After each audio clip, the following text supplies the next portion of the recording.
They're the ones that believe in the fairy tale of a Japanese wizard who invented Bitcoin. Oh. Okay? Because they had to give you a cute story and let you make some money so you guys and girls get used to using this currency. Because if you knew it was going to lead to your enslavement, none of you would be trading it right now. None of you would be touching cryptocurrency.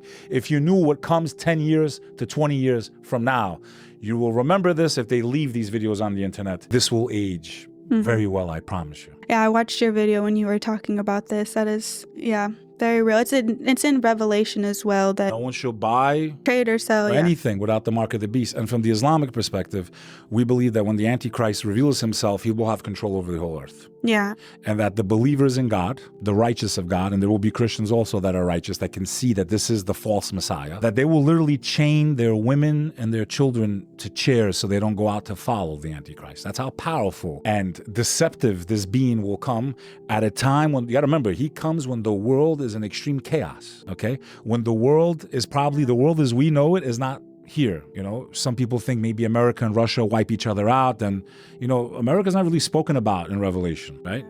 From any of those perspectives, it's nowhere even mentioned, right? And, you know, the way things are looking, you know, they're calling what happened, you know, this BRICS movement, right? For those of you that don't know, Brazil, Russia, India, China, South Africa, and then there's like another 30 countries that are joining, which represents 35% of the world's GDP, okay? What's GDP?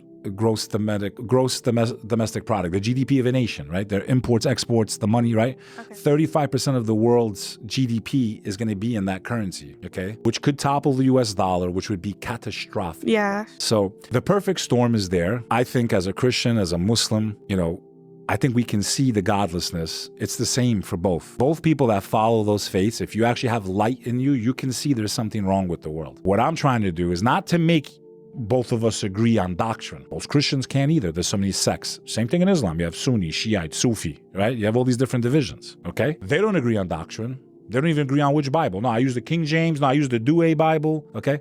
So let's let God judge us. What we all know is the 10 Commandments. What we all know is those values of man, wife, children, God. Don't lie to people. Don't steal. These are the same in all three of those religions. Don't commit murder. There is no collateral damage. Oh God, I'm sorry. There was one terrorist there, but I blew up a building with 200 innocent people in it. I promise you, you're not going to have a defense on the day of judgment. You're not going to be able to tell God, well, there was one Hamas guy there, so I took out a whole building with women and children. Yeah. Because in Islam, you don't have that. Neither do you in Christianity, and I know they don't have it in Judaism. But to not say there's not extremists in that faith also would be a lie. There's extremists in every single faith. None in that religion, really? You think they went through all that nightmare and all the Holocaust and all the oppression and they didn't have a group that was radicalized because of everything that happened to them? Really? Honestly, guys? Yeah. But we can't talk about it? My cousins in Texas are Jewish. My first cousins. My family. My people saved the Jews during the Holocaust. That's why I'm a very interesting person to speak about these subjects, because you can't come at me with the, oh, he doesn't like Jews. No, I love them. That's why I'm advising them, you've gone too far. Yeah. You have lost the support of so many people that supported you before. You had 500 Jews arrested on Wall Street last week protesting against the counter response to what happened to them. Like, wake up, because I really fear for them that they're opening a box that might lead to their destruction. The amount of innocent life that's being lost